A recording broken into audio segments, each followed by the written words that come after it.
Gideon is facing an enemy that's about, according to commentaries, about 250,000 troops.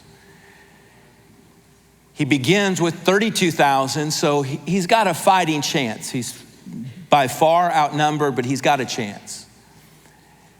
One day, 22,000 people from that army, they don't want the fight. They're not interested in fighting the 250,000.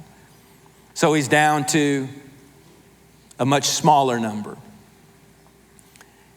Then that number of the 10,000, 9,700 walk away. So he's left with 300. So how many of y'all know that's a bad day? So there's no chance, there's no possibility that the 300 can take on 250,000. And so God gives him some advice. Now, I would consider this bad advice if God had not given it to him. I would say, don't listen to your enemy. Satan is a deceiver. He is an accuser. He is the father of lies. His mission is to steal, kill, and destroy. Anytime Jesus came into contact with a demon, he silenced the demon. I would say that anytime in life you hear a voice, your job is to discern the source of that voice. Your job is to say, if that's the good shepherd, then his sheep know his voice. And you're to discern what the voice of the enemy is, silence the voice of the enemy, and amplify the voice of God.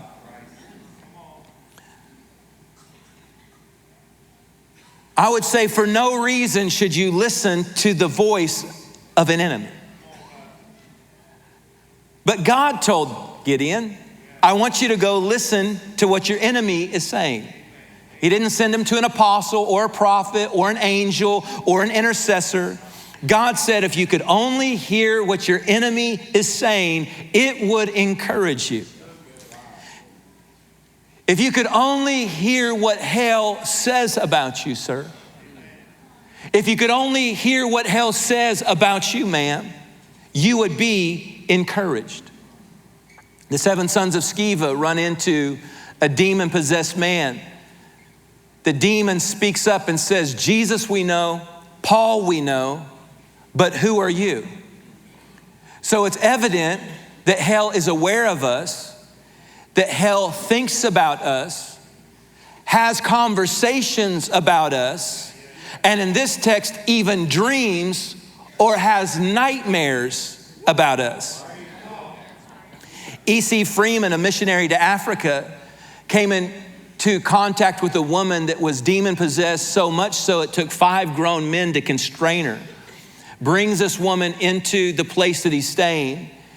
He says, does she speak English? And they said, no, she's from deep in the bushes of Africa. No, she does not speak English. And as he's saying that, the demon speaks up and says, E.C. Freeman, I know who you are and I'm not afraid of you. And he says, you don't need to fear me, but you need to fear the name that I carry. In the name of Jesus Christ, come out.